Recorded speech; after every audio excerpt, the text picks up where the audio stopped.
Менің есімім Айтжан Әмина. Менің жасым 4-те. Мен сіздерді өз отбасыммен таныстырайын.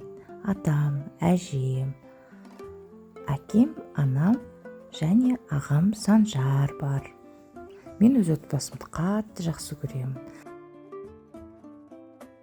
Менің атам мен әжем бізді әрдайым қуантып жүреді, мерекелерге қатыстырып отырады. Әрқашан біз мерекелерді атап өткенді жақсы көреміз. Үйге қонақ шақырғанды жақсы көреміз. Біз әрқашанда өзіміздің ұлттық дәстүрлерді дәріптегенді жөн көреміз. Бұл жерде біз Наурыз мейрамы күн мен түннің теңелуі, бақыт, жаңарудың белгісін алып келеді. Біз бұл жерде өзіміздің көршілерімізді қуанттық. Мен әрдайым анама көмектескенді жақсы көремін. Маған үй шаруашылығын жасаған ұнайды. Біз наурызда бауырсақ, ет пісірдік, қонақ шақырдық, әдемі дастархан жайдық.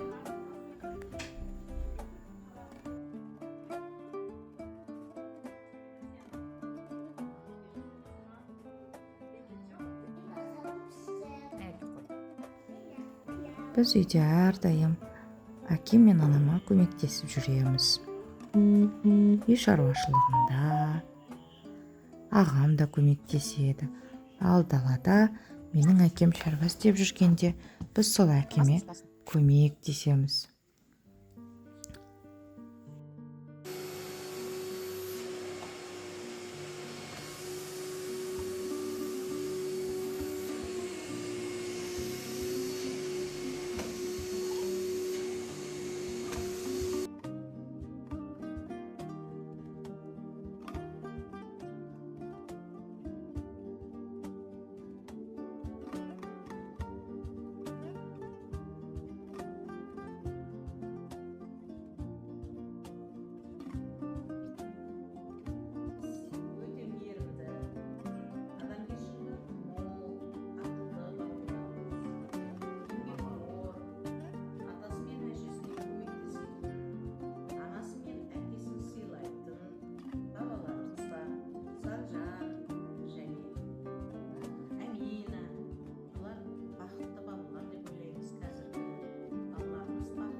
Атам мен әжем әрқашан өзінің өсиетін, өнегесін бізге көрсетіп, құлағымызға ақылды құйып отырады.